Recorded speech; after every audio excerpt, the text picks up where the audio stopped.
It's okay. Okay, there's more than one dog too. There's several, so who knows what's gonna happen? Yeah.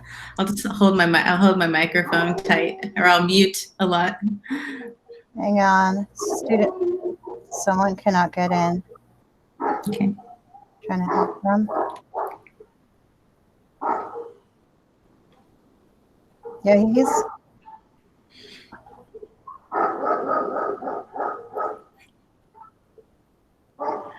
Oh boy. I know.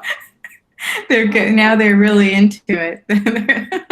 So if you just joined in, just to let you know that Stephenie is in Turkey right now, and there's a dog outside that she can't really control. There's many dogs, actually. There's several. Send it to her. But the cats are quiet. The cats are quiet.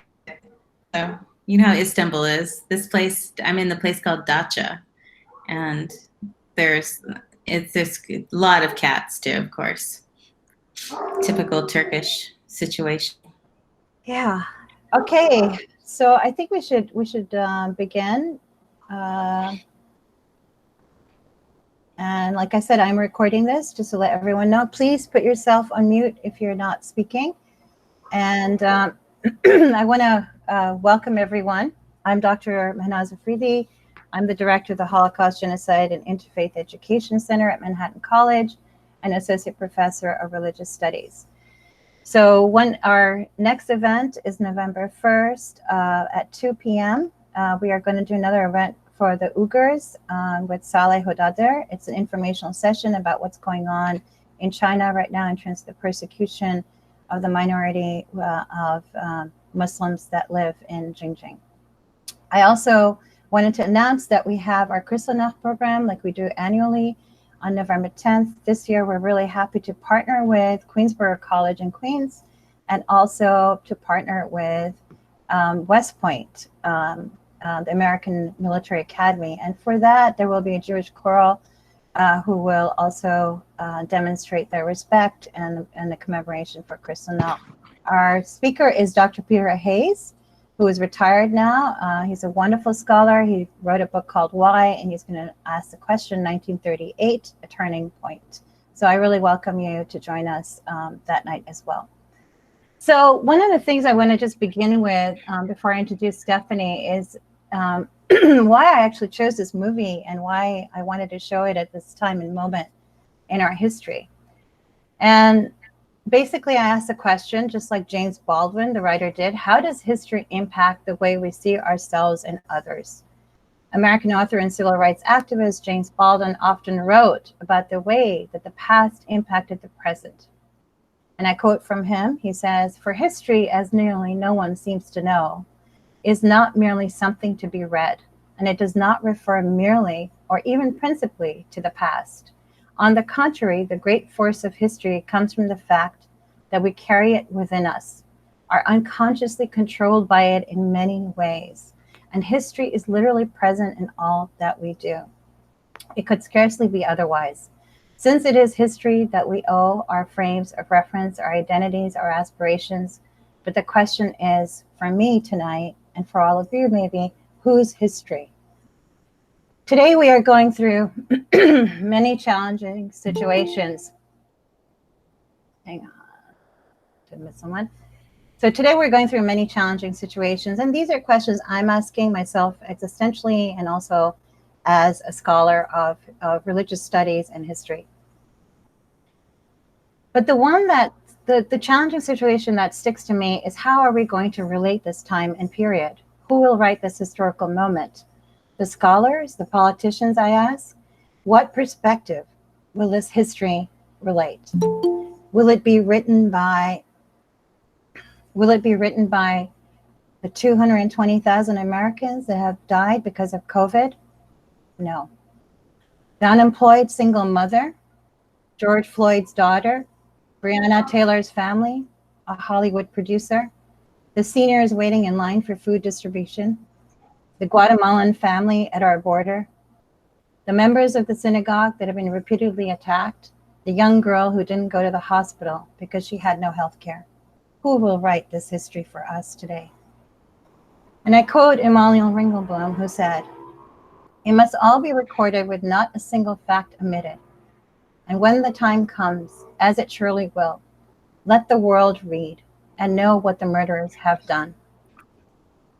And from the Oneg Shabbat archives, also known as the Ringelblum archive, and Oneg Shabbat means joyful Shabbat, is one of the most impressive and unique projects initiated by the Jews during the Holocaust.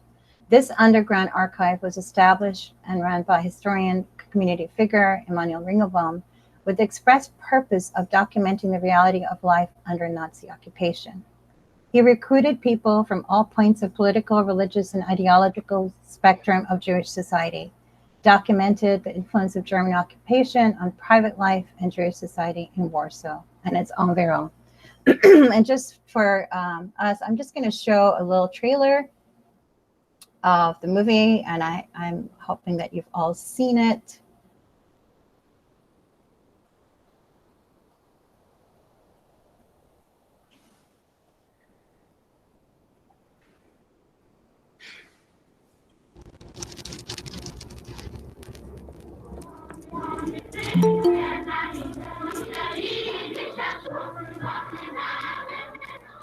Somewhere, years ago, there was a mother who knew that her son was the cleverest, most talented, most beautiful. And now the brightest and most beautiful child in the world lies in a strange street. And his name isn't even known. We should have seen the worst coming. But we didn't want to know the truth. We did not want to see it. Does the world know about us? Emanuel Ringelblum understood that he had a story to tell, and it was the most important story he would ever have to tell. Almost all the photography that we have was taken by the German propaganda. Well, the Germans write our history. We write our history. Let the witness be our writing. Goal was to write the history of the war from the Jewish perspective. And there was no time to lose. The worst scenario in the process of happening. Writing became the only recourse. That was the ultimate act of defiance. You don't really need guns to fight. You could fight with paper and pen. This is what made this collection of documents so absolutely unique. One thing is clear to all of us: devotion, constant terror, not been in vain. Among those taken by was Rabbi Getty 16, Israel Lichtenstein, Late Golden, Manuel Remember, my name is Nachum Gazivich. I am writing this as a witness.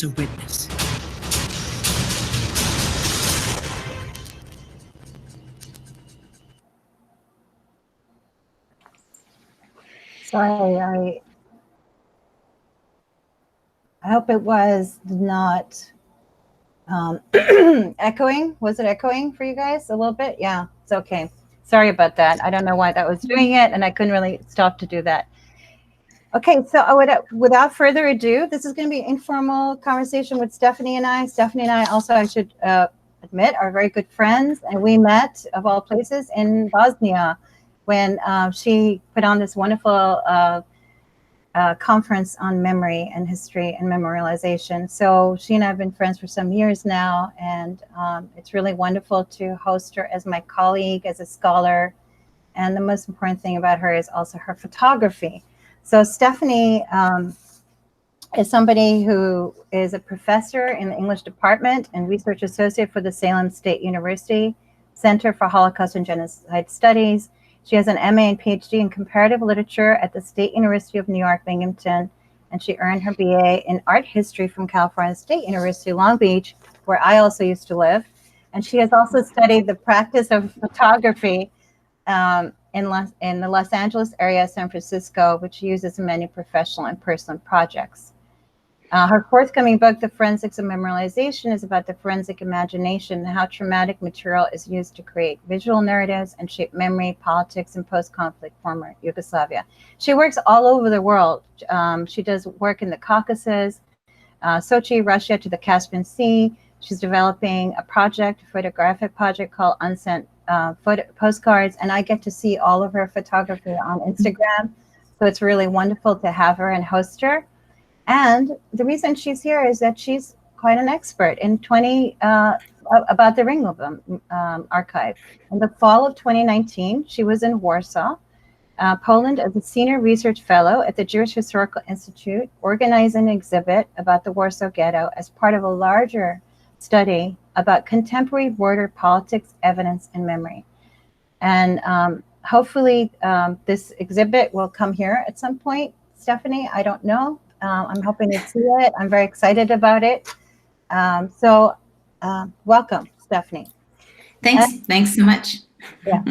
And so I'm going to ask her a few questions, and I hope we can open it up for everyone to chat on with us.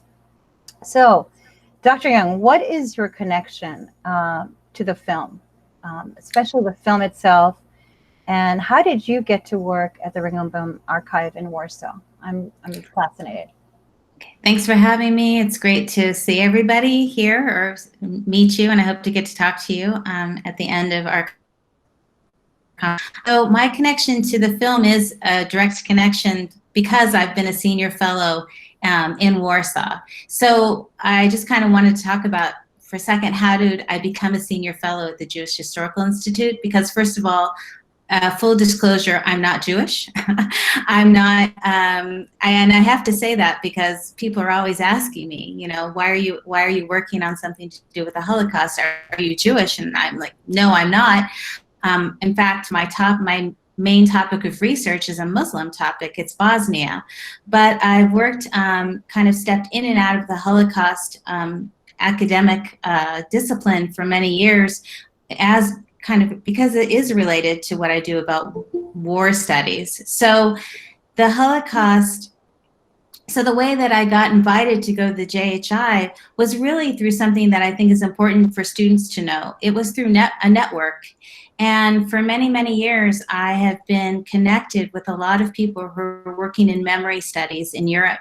And through my network, I've met a lot of people in Poland and other places in Eastern Europe, and I've kept in contact with them. And we've put on conferences together, we've had many meetings and workshops, and eventually some connections with people that I had in Warsaw. We thought it would be a great idea to do some projects together. And they said, why don't you come to the JHI and, you know, we can do something. And they said, what about an exhibition? Make an exhibition. You're a photographer, you have a degree in art history, you work in literature and aesthetics. Why don't you come check out the archives and, you know, think about something that would be maybe different than a typical Holocaust presentation. Take the archives and make them more contemporary, bring them into some kind of discourse that a contemporary student, for example, in America could relate to, as opposed to some really archaic historical thing about numbers and dates that, you know, is harder for people to grasp. So that's how I got involved in going to the JHI. And then, of course, the film came out at almost the same time as I was organizing my trip. And that was great because JHI got a lot of attention with that, because they feel like the Ringelblum archive is something that is still buried in a sense, because people don't know about this amazing thing that they have. I mean, it's one of, as you see, I think it says at the end of the film, it's one of UNESCO's world memory documents, one of 3 documents in the world, right? The most important collections of documents. So this is kind of how I got involved. This is how I got to Warsaw. It wasn't easy to get to Warsaw, let's say, because we had to find funding. When you deal with Eastern Europe, you know, there's not a lot of money.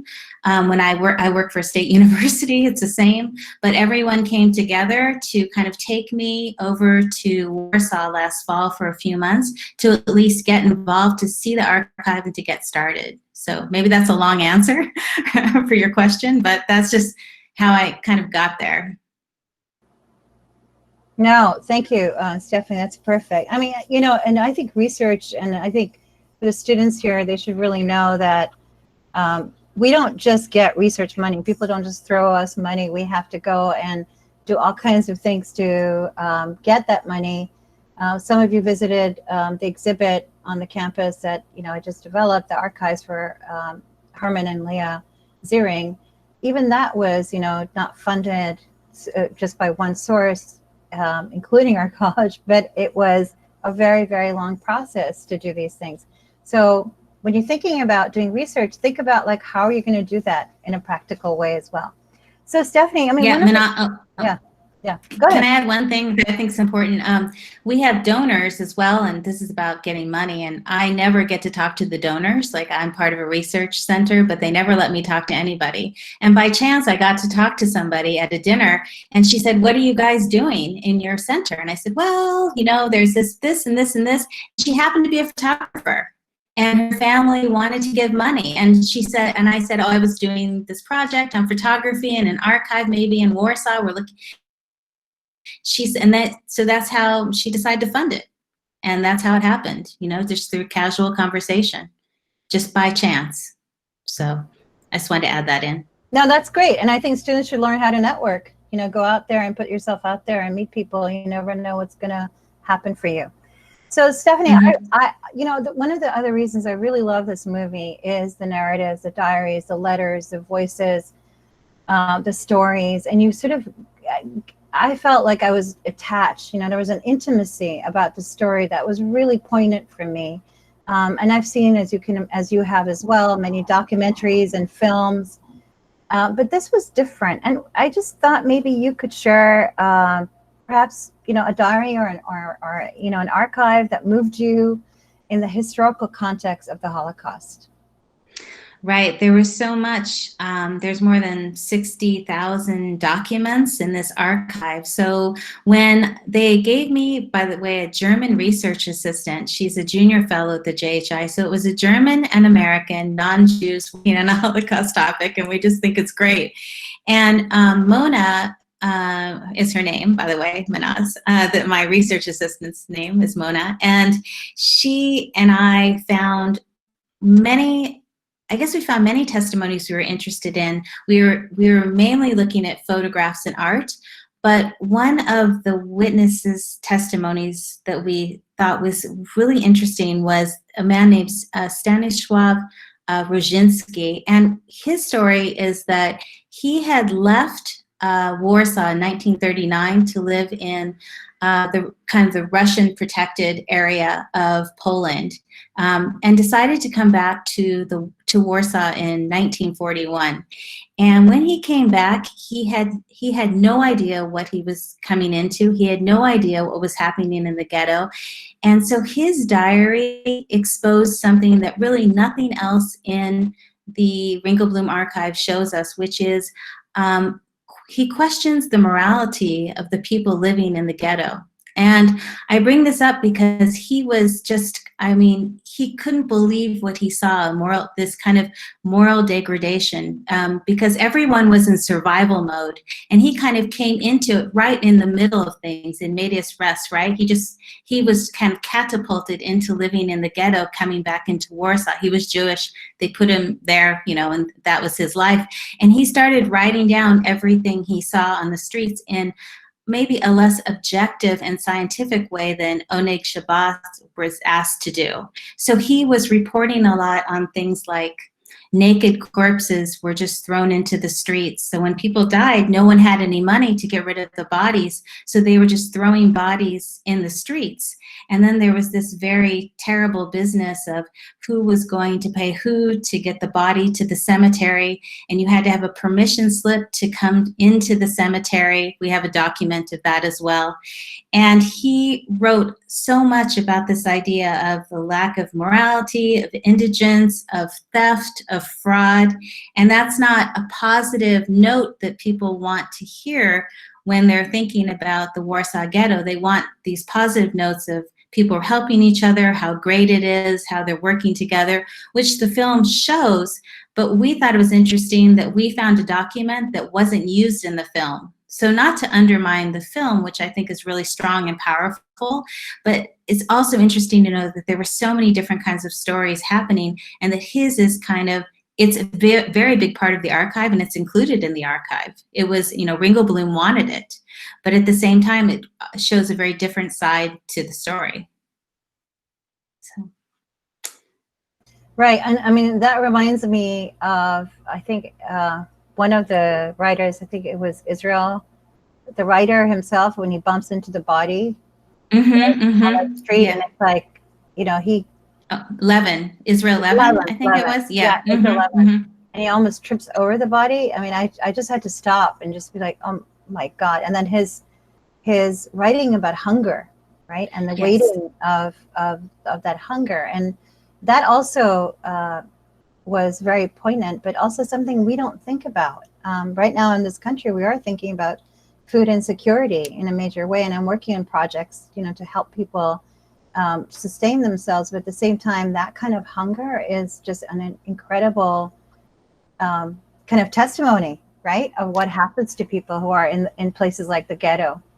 Yeah, and I mean, the dehumanization, of course, was, you know, I mean, it was extreme. It was completely, I mean, we haven't gotten anywhere near there with COVID, of course, to what was going on in the Warsaw Ghetto, but it's still interesting to think about that comparison of things that Americans haven't thought of much during their lives. I think about my own mother. She never lived through a really major disaster that affected her directly until now. And she, you know, and I find her, you know, she's more stressed out and more nervous than ever before, because although she lived, there was Vietnam and other things happening, it wasn't in her house. It wasn't in her neighborhood. It wasn't, she could live basically protected. She was born in 1946 and she had a protected life, relatively speaking, and she never felt vulnerable until now. So this idea of vulnerability, I think, comes through in the witnessing and the testimonies from the Ringelblum archive. You see it, they don't show a lot of the drawings or photographs from the direct archive in the film. They show, a lot of the things they show are actually not in the archive. They're in other places.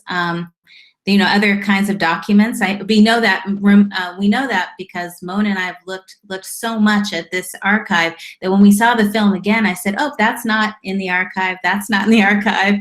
But there are many archives that were buried, by the way, besides the Ringelblum. So there were lots of other archives that were buried underground in in Poland during the war. So they're showing that too.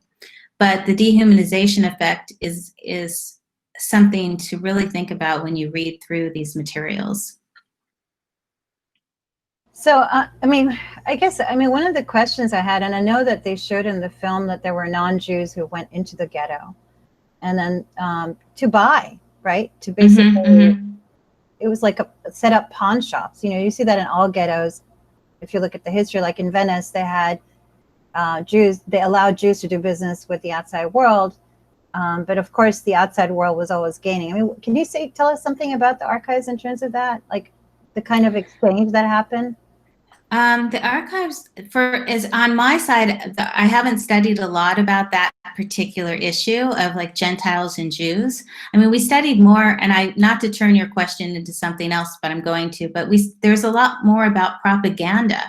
And I think that propaganda is really interesting because part of the whole thing is who's going to tell our story, who's going to witness for us. We don't want the Nazis to be the ones who tell the story of what happened to us. We need to tell our own story. And when you look through the actual archives of the JHI, you see, these aren't the Ringelblum ones, but they're larger ones. You see so many propaganda photos, right? Because the Ringelblum archive only has about 70 photos. It was very hard to photograph. It was very hard to take photographs. It was very hard to get hold of a camera to take those photographs, to develop them.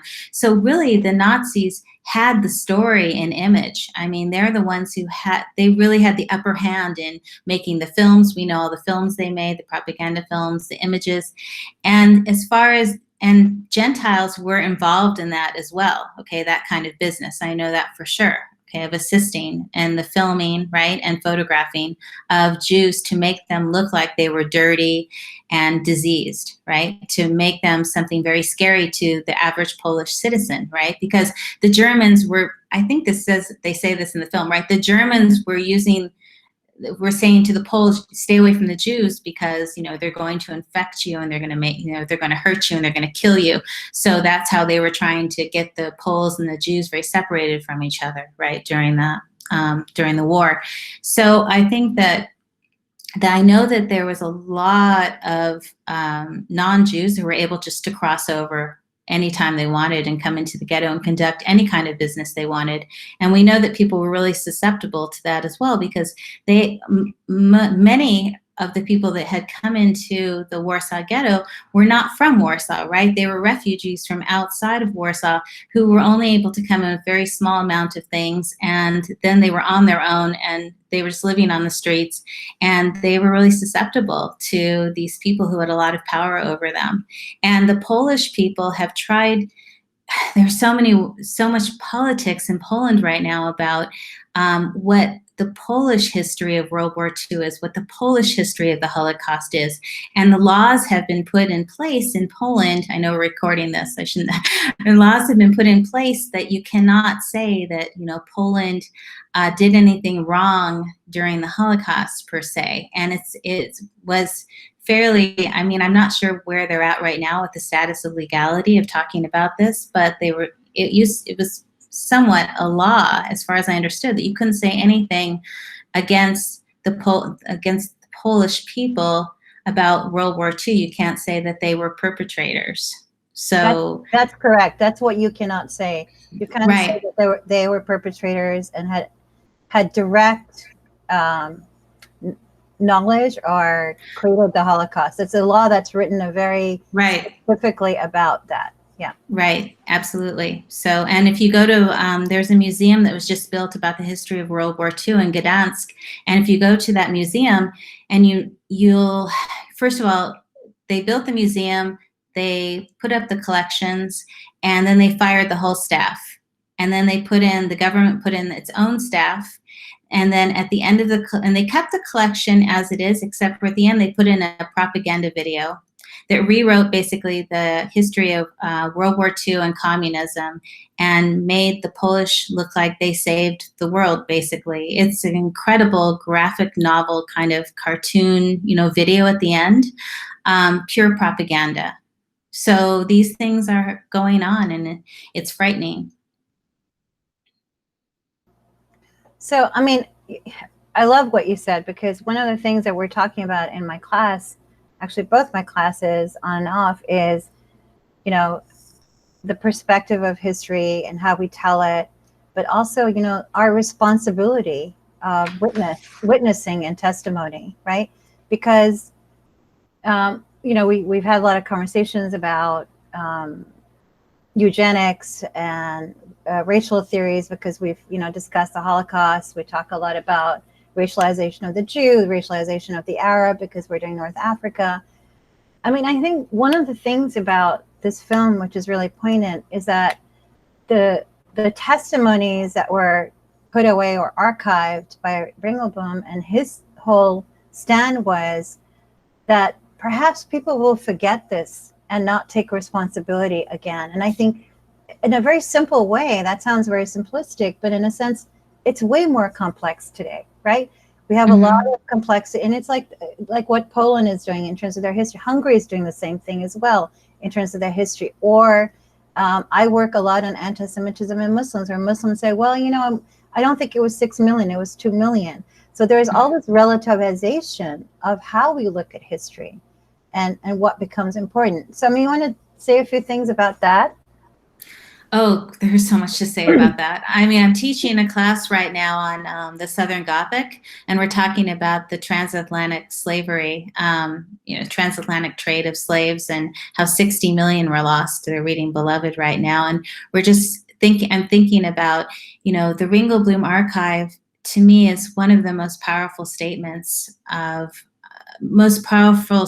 testimony and witnessing ever. I mean, in the history of history, for me, as much as I know. I mean, the documents were used in the Eichmann trial in the 1960s. So they're used as legitimate documents, but also this idea of being so self-aware that you collect 60 of your friends, relatively speaking, and you say, we need to document everything we see every day, no matter how banal it is. Here's a notebook, write it down.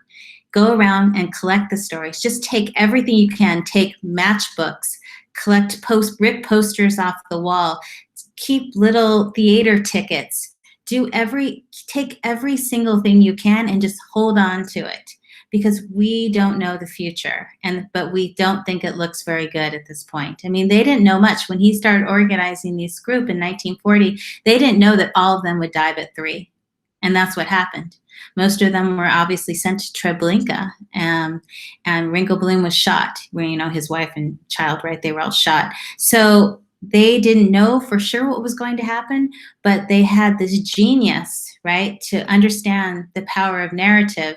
And of course, Ringelblum was a historian, so he knew that as well, and he knew that they wanted to have any control over history, which we know is virtually impossible anyways. If they wanted to try to have any control over history, they had to do everything they could, because the text was the most powerful thing. And they're Jewish. And and that's a whole nother discussion about text and the idea of burying documents under the ground, like the Geniza. I mean, it's just amazing. Like the whole idea of the power of the word and the text, in relationship to the Jewish religion and culture. So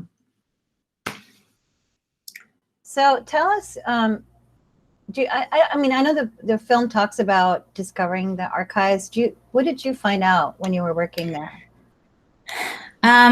So it's interesting. Like what I found out, of course, was more about the rumors of how things were found and were there more things out there. I mean, I think the most interesting thing to me are the kind of rumors. Like, of course, we know that the archives were found in 2 caches, and that's only because Wasser, he was the only person who knew where the first cache was, and they were able to find it after, in the ruins after the war. And then the second one was just found by chance in 1950, right? And then they kept saying there's a third one, and that it's buried under the Chinese embassy. So one of my first, and that's protected territory, and they're kind of saying the Chinese won't let them dig underneath their embassy to look for this other milk can. And but now the JHI has decided that that's wrong, and they think they found all the materials officially. So they think that they found it all. They don't think there's anything else out there from the original Ringelblum archive. Now, I don't know if that's true or that's a political statement, because maybe they say, well, we've got it all, and so everybody stopped looking. Or, they just finally gave up with the Chinese embassy. I don't know. But with the story, what I found about the archive then is that it's very protected. So when you go to Poland, and this is something I want your students to be really aware of, like, you get permission to go somewhere to look at things, but then you have to deal with the people who kind of guard the archive. And when you have an archive like the Ringelblum archive, it's very protected because it has an aura almost to it. Do you know what I mean? That sense. And the people who are around it, they really watch it and they take care with it. And you have to go through a lot of bureaucratic steps. Even if you have permission to go there and be in the building, once you're in the building, then you have to get through all the people, in a sense. You have to make friends to kind of really get into seeing all of the archive, which sounds kind of strange. You would think they want to show it to everyone, but there's this kind of, I don't know what it is, kind of fear that, something will happen to it, because pieces of the archive also have been stolen by other museums, which I will not name, but there's this kind of thing where they say, well, this is missing, and we think that these people came here and then they took pieces of the Ringelblum with them when they left. So that's also interesting about the archive. And this isn't really answering your question, but these are all those kind of like little things that I found out as I was doing research. Do you hear the dogs? And the dogs are howling in the background of my house here. But but I thought to see one of the original milk cans, which is in the JHI and the Jewish Historical Institute, to me that was amazing, just the feeling of it, because it looks like it was underground. You know, it's got the texture, it's got the color. They've got it in this box with this like very kind of ominous light on it. It looks like something, I don't know, that would be in a religious space, you know, and it has that religious feel to it as well as the documents, the way they're presented at the Jewish Historical Institute. They're in glass and they look like they are for prayer, the way that they're, and that's the idea, that they're supposed to look like something you go to pray to, which is also very interesting interpretation as well of documents. So those are some of the things, but I kept discovering more and more things, little stories, you know, connected to the archive. Yeah, I mean, I think that's really interesting. I think that archive, people who guard the archive or the museum, sorry, Stephenie, tell the Turkish dogs to keep quiet. She's in Turkey, by the way. So it's like 2 in the morning for her. Sorry. Maybe we'll hear the call of prayer. Maybe that would be better. So one of the So I guess I want to kind of end with this and then take questions. And one of the things that I have been thinking about is a lot of what's been going, like I said in my introduction. And Stephenie, would you mute yourself? Let me ask the question and unmute. Yeah. Sorry if the dogs are making a lot of noise. Yeah. Hold on. There. She can't really help it. Anyway, so I mean, one of the things that I started to talk about is like what we're going through. There are a lot of historical moments that we're going through right now, and one is a pandemic, which is a global historical movement, right? And then the second thing is, I think about the poverty in this country. I think about healthcare for people. I think about the Black Lives Matter movement. I think of Breonna Taylor's family. I think of George Floyd. I think about a lot of the kind of small parts to this big historical moment that's not just COVID, but it's COVID related, but also not, right? So I guess in a general level, how do you see this movie connected in any way to something that we could contribute to our own historical moment here in the United States, or even just globally? How do you perceive that for us in the United States? Right. So I was talking to you before everyone got on today to say that part of our exhibit, the idea of the exhibit that we're bringing to the U.S. is that we wanted to focus on border studies and the idea of the challenge of borders. And I'm from Southern California, and the border with Mexico was a big part of my childhood, going over the border, watching the border, seeing the border. And I think so there are many tiers to talk about when it comes to the Ringelblum Archive and how it relates to our community, right, as Americans. But one of them is just that idea that we need to think about who should be telling the stories of which communities, and not empowering necessarily. I want to say, because that sounds a bit wrong-headed, but at least helping people who want to tell their stories tell them, and helping them with giving them the tools, or whatever they need to tell their stories. We should be helping them tell their stories, and not trying to tell them their stories for them. So that's one thing that I think is really important that we learn about the Ringelblum Archive. Like, how do you show people that they are empowered, that they have power in them to tell their stories, and they can do it. They don't have to rely on someone else to decide who they are, to tell them what their stories are, to frame them. And none of us like to be framed. None of us like to be told who we are, what we believe, or what we do, or define us, right? We want to be self-defining. So I think that that's something we need to think about in the United States. But also this idea of borders, I think, is really fascinating, because especially even with COVID now, I mean, I'm in Turkey because of some border problems, but I'll be coming home soon. But this idea that, Americans used to be able to travel freely in the world, right? But now we have a lot of limits on us, more limits than many other countries. how does that relate our border problems? How can we relate that to living in a ghetto? That idea of, living within certain walls, not being able to go outside, not knowing what is outside, not having the same freedoms as others. So I think that we can relate. There's so many things that the movie brings up that relate to our contemporary situation. I mean, we could talk about it for hours. There's just there are too many things, unfortunately, I guess I should say. Okay. Yeah, I mean, I think it's an issue of borders, but it's also, we are having border problems in the United States majorly. So, I mean, just recently the news was that 544 kids were taken away from their family, and that, that happened in many instances, not just during the Holocaust. So we have to look at also the refugee problem. I mean, my freshman class is working, their Arches class, so they do a lot of service. They're working on with hearts and homes that help a family, and we don't ask them if they're legal or illegal. We just help them with things like toiletries and food and basics so that they can live and actually have a roof over their head. So these are issues that are also here, but we don't confront them enough because they're not really talked about openly in terms of our own period that we're living through. And I think that's why this movie is so important, that, I don't want my students to look at everything that, oh, if it's black and white, it doesn't matter. Yeah.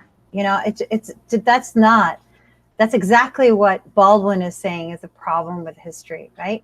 That history is always there unconsciously. It's not just because it's in black and white and it happened in the 40s or it happened in the 30s or it happened 1800s or 1600s doesn't mean it doesn't have an impact for us. So what I'm saying is that we are creating that right now, those narratives and those testimonies. Yeah, absolutely. And I was just thinking, because I'm in Turkey, I was in a town called Bodrum earlier this week, and that's where the child Aylan Kurdi drowned. And if you remember the famous photograph of the young boy drowned on the beach, face down in Bodrum, and I was there. It's a resort in Turkey, and he was drowned, and his brothers were too, but they weren't photographed in the same way. And it just made me think about, when we see a film like about the Ringelblum Archive, or any film about some other culture and some other place and some other time, we have to learn how to empathize and make connections, because that's just part of being part of humanity. And if we want that people to respect us, we need to start thinking about them, or keep thinking about them, and make these connections.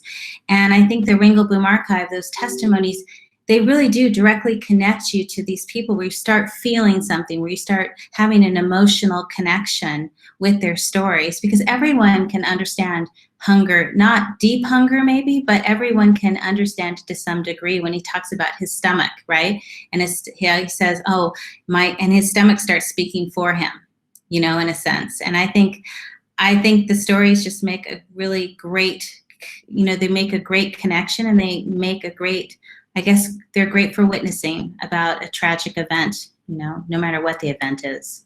It's a great mode of expression. Thank you, Stephanie. So there's a question already for you in chat, and they are asking, judging from the film, a lot of this archive is textual.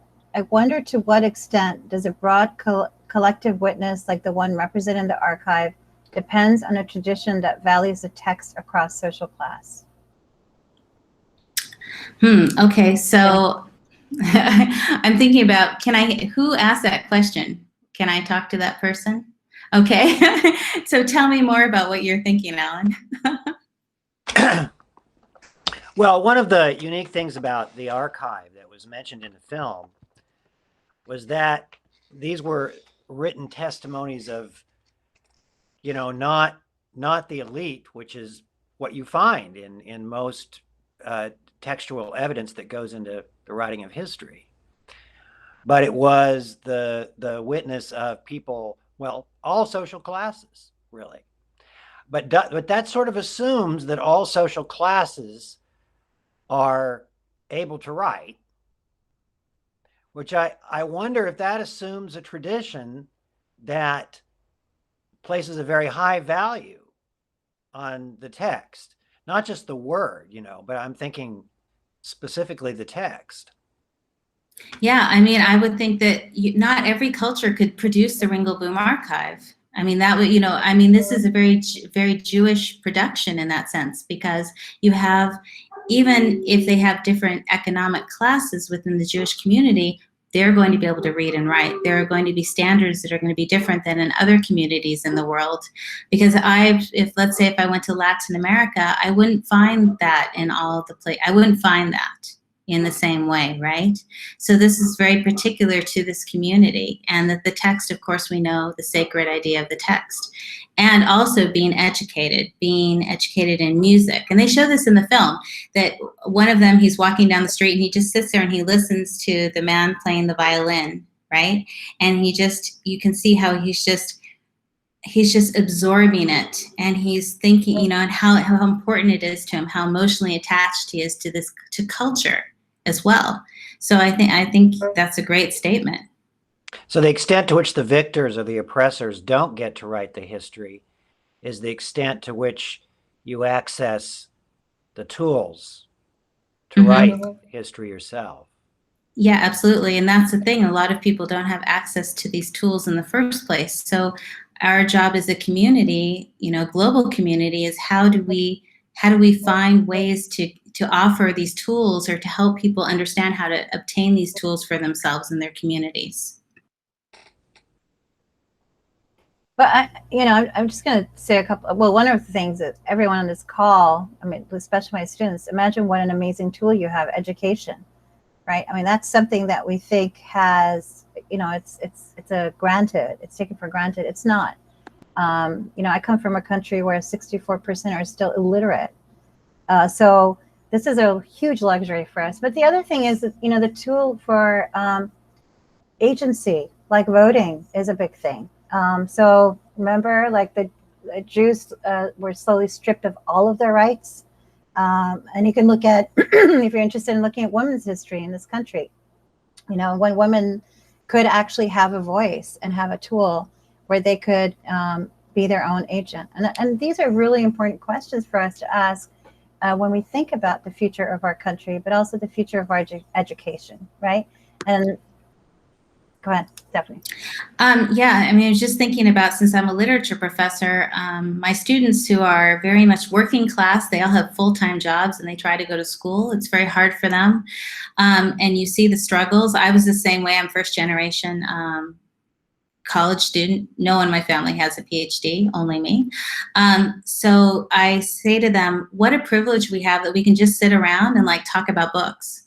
Like, how cool is this that we read Gabriel Garcia Marquez, we come together and we just sit around for an hour and 15 minutes, twice a week, and hang out and talk about these cool ideas. I said, I try to show them that it's a very rare thing to be able to do this. And, you feel like you're a bit downtrodden because, you don't have a lot of money, you have to work hard, but still, this is a very huge privilege. That you can show up, that you even know where university is a privilege, because a lot of people don't even know how to find a university or what it is, and they have no idea even how the first step to get in. So, this is a fascinating thing that happens as well. Okay, you guys, any students have any questions? Usually we do that at Manhattan. We always get student the first. Yes, Maren. Hi, Dr. Young and Dr. Afridi. Thank you so much for your comments. I'm currently in a research methods class, a historical research methods class, and we talk a lot about the credibility of sources, as you can imagine. And as the previous gentleman who asked a question kind of articulated, there's how do we record our history in this modern age? In the Ringelblum archives, they were saving little things that seemed insignificant. And so in our modern age of things like social media, wherein we really are writing our own history very literally on timelines even, how do you think that shapes how the future will look at our history? Is our history more credible? Because we're writing it ourselves, similar to how the Ringelblum archives, or is it warped and distorted by our own influence? Thank you. Okay, I guess I'll try, but that's a fascinating question. I just finished actually writing a short article on memes and the way that we're trying to define ourselves, or to tell our contemporary history through memes. That we look at these 1 second of information, and we make our choices about everything by looking at, and these are about coronavirus things, like weird things like the president of Belarus says drink vodka and you won't get the coronavirus, things like that. And so it was about the destabilization of truth, and that kind of like this idea that capitalism is out there and we have no center of capitalism. We don't know how to find the center, and we can't think outside capitalism. So how do we deal with this like truth factor now that we have memes and these other kinds of let's say fluid social media platforms where we don't really know who runs them, where the information comes from, where the source is. So for me, as an older person, I would say, I'm not sure about the future of our contemporary history. That's how I guess I would answer it. So I'll let other people speak.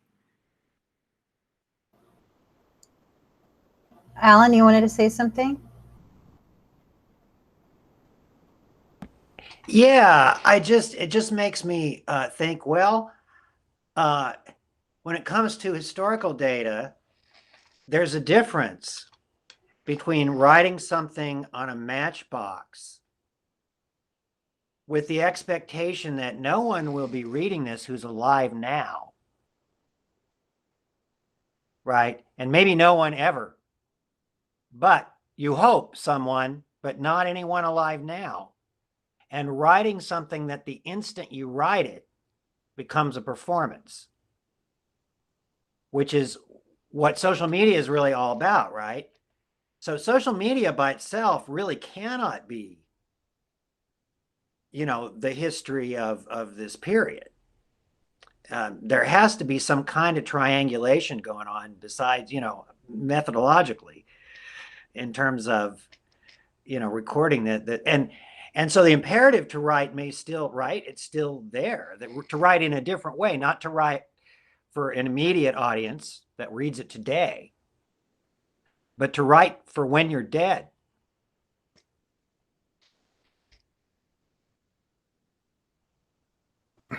Go ahead, Mehnaz. Okay, No. I was gonna say Derrida, Jacques Derrida, didn't he say, we will only know what that will have meant in times to come? When he writes Archive Fever, which I highly recommend if you're dealing with archives. It's a cool book. Like, I wouldn't say read Jacques Derrida anytime, but Archive Fever, it speaks to this idea, some of these ideas. I would read Jacques Derrida anytime. And Archive Fever especially. I think we should start with elf grammatology. No, I'm just kidding. But anyway, so I wanted to say, Alan, I think it's interesting that you're talking about the purpose of writing, right? That's what you're asking the question, like, why do we write and who do we write for? The problem with, I don't mind social media. I use it a lot as well. But I think with social media, it's not about the word, it's about the image. And I know words are supposed to be images as it is, but for example, when you learn a new language, or if you write in a different script, there are different things that come across in different cultures. And I feel like social media has kind of homogenized us in a way that feels uncomfortable sometimes. Although a lot of young people, and maybe you guys do feel like you have more of your agency and individualism in terms of that. And then social media has also created a lot of cultural pressure on young kids, on younger and younger every day, because they have to have some kind of prominence on social media, or people get famous for having, more likes than others. TikTok went through a crisis when it was going to shut down. And of course, my daughter's 13 and I knew everything about it, right? And she's like, so I have TikTok. I don't really use it because I want to see what's going on. So I think it's a whole different thing. But I think history, for the Ringelboom, is about a testimony of a perspective that was never presented in a way that they wanted to present it. That we have testimony, we have witnessing of survivors. There's a whole lot. You guys know the archives at USC and USHMM that you're going to be working with, but there's not that writing at that moment, right? Remember in the film, he was sitting there and there were gunshots, and he's writing that out as that's happening. There's a different kind of urgency about that history. And I wanted to say that about the Ringelblum archive, I mean, we're talking about the writing, but there's so many other aspects because objects also have a lot of agency. And I think that when you're writing your own history, or you're thinking about what is my history, we have to think about object agency. We have to think about photographs as objects and as text. And also the Ringelblum archive has so much art in it. I like the idea of thinking about how we write our own history, or how I write my own history, my story. If I were to write it, I would write it in this very dynamic way. I would have my object and my photographs and my text and my, all these different ways to express myself. And I think social media touches on that. So if that, that's one thing that I think is really positive about social media, is that you can express yourself in all these kinds of like little different ways, like here's a little meme about me, here's a song about me, here's my writing, here's, and that's one thing I like about it. I don't know if that's going to result in some kind of like solid historical overview of the times, but, I use it a lot. I know that Mehnaz uses it a lot too. And, and I don't know, it kind of, we tell our stories about our life with it. We do that. To a certain degree, that's what's happening, whether we want it to happen or not, it is happening. Yeah, so. Okay, any other questions? Any comments? Any queries? Questions about the history of the archive or Poland? No. Okay, so I just wanted to say thank you so much, Stephenie, coming from Turkey. I think it's funny when I say I'll meet you, and I'm like, I'm not really going to meet you or see you. This is just ridiculous. But thank you so much. Really, really appreciate it. Everyone give her a hand. You can open up your mute buttons. Thanks for having me. It was a lot. It was fun. And it was fun to do this in the middle of the night from Turkey. Yeah, now you can actually sleep. So I apologize for getting you up. It's what, 2:30? 3 o'clock? It's 3:01. Yeah, it's okay. Yeah. Okay, good. So thank you, students. I'll see you tomorrow morning early. And if you have any other questions, think about them. Remember, we're going to be talking about this tomorrow in class. Okay. Thank you, Alan and David and everyone else who came. And I appreciate it. And hopefully we'll see you at the Crystal Mouth event, which will be really special with West Point Academy. Good night, everyone. Thank you. Good night, everyone. Bye. Thank you. There's David. Oh, David's there.